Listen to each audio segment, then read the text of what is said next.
Ibu dan Bapak jemaat sekalian, selamat pagi, Shalom.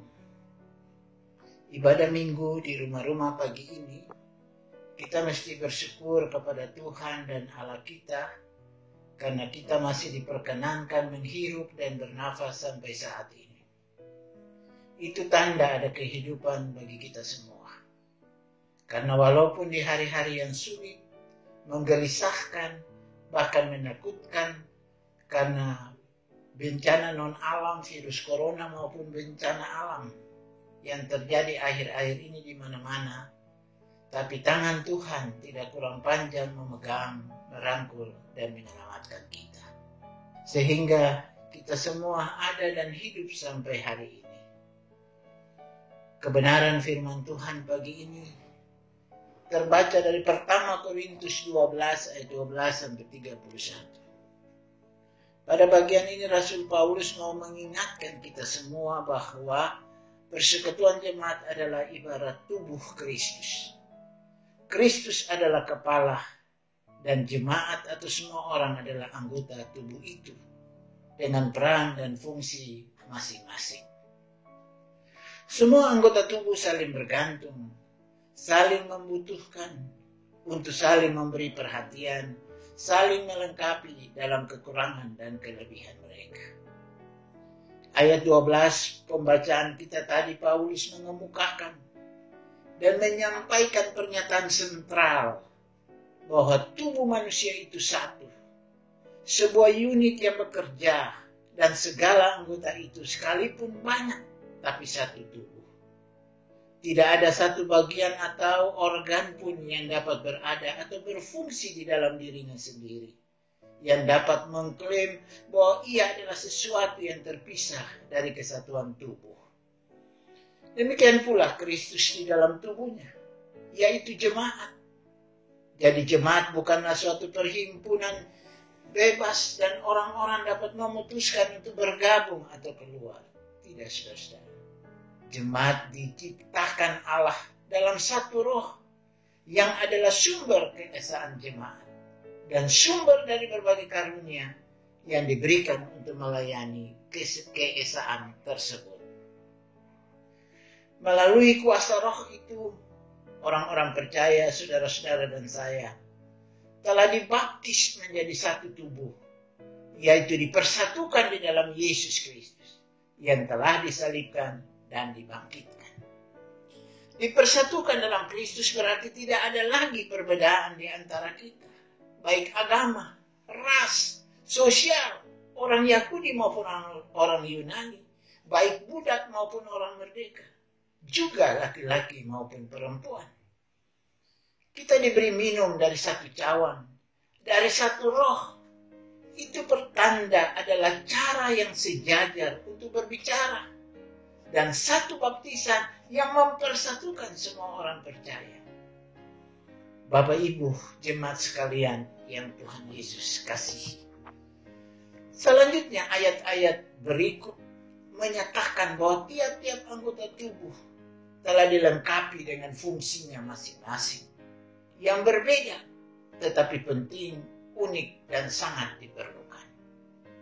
Sehingga kaki tidak boleh mengatakan ia bukan tangan, maka ia tidak termasuk tubuh. Dengan demikian anggota tubuh yang lain tidak dapat mengatakan karena aku mata, maka aku tidak memerlukan tangan. Karena aku kepala, aku tidak memerlukan kaki. Demikian juga dengan kita sebagai anggota jemaat. Kita semua diberikan peran dan fungsi masing-masing yang berbeda tetapi penting, unik, dan sangat diperlukan satu dengan yang lain. Allah telah memberikan kepada tiap anggota atau masing-masing bagian secara khusus dan istimewa untuk berfungsi seperti yang dikehendakinya. Sehingga masing-masing anggota jemaat mempunyai fungsinya sendiri, seperti yang telah dipercayakan oleh Allah untuk dipenuhinya. Bukan satu anggota yang membentuk satu tubuh, melainkan banyak anggota dengan fungsinya masing-masing. Ibu dan Bapak jemaat sekalian yang Tuhan Yesus kasihi.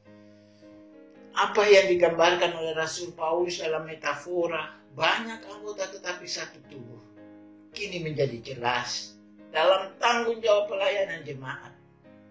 Orang Kristen secara bersama-sama adalah tubuh Kristus, dan mereka masing-masing adalah anggotanya.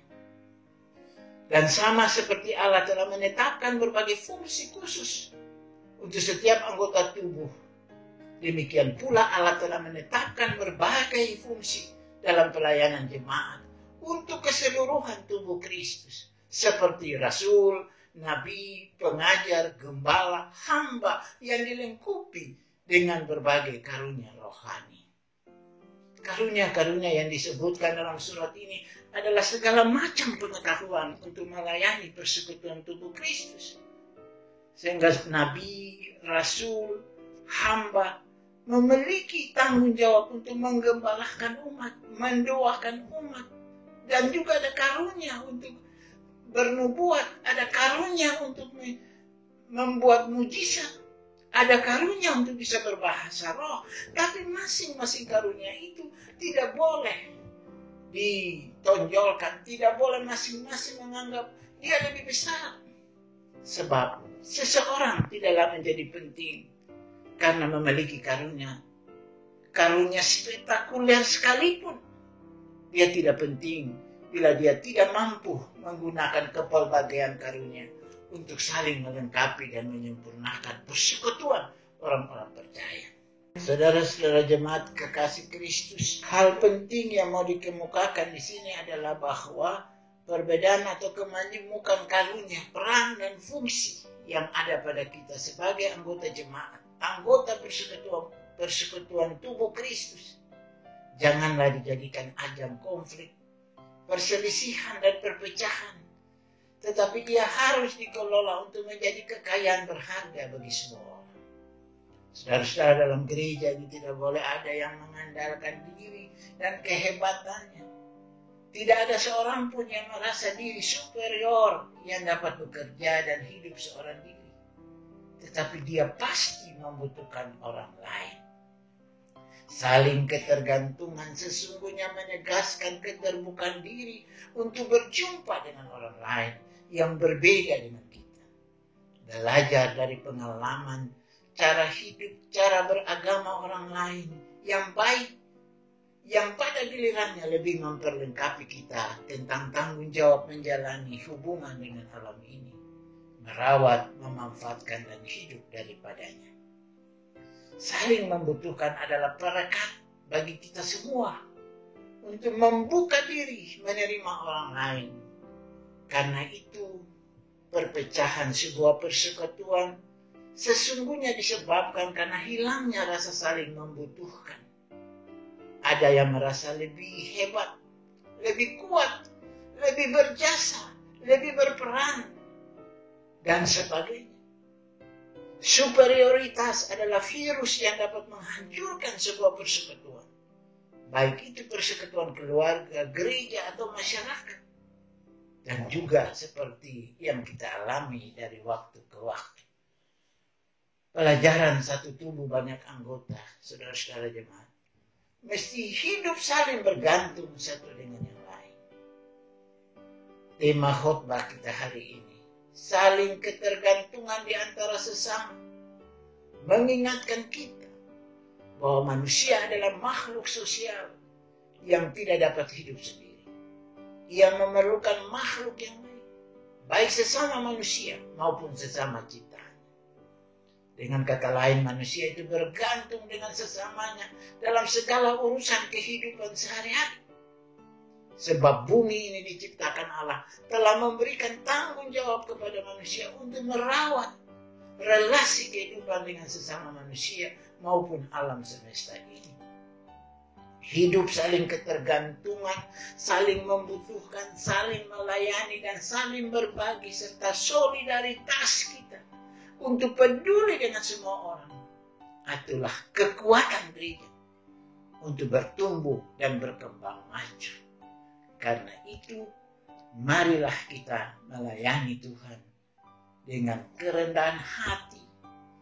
Tidak boleh mengandalkan diri karena kita ini hebat.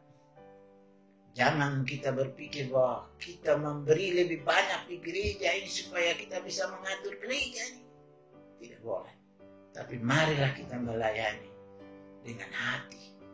Menjadi anggota tubuh Kristus. Dan kita percaya bahwa kita diberi peran masing-masing. Yaitu untuk memuliakan nama Tuhan. Selamat hari Minggu. Shalom.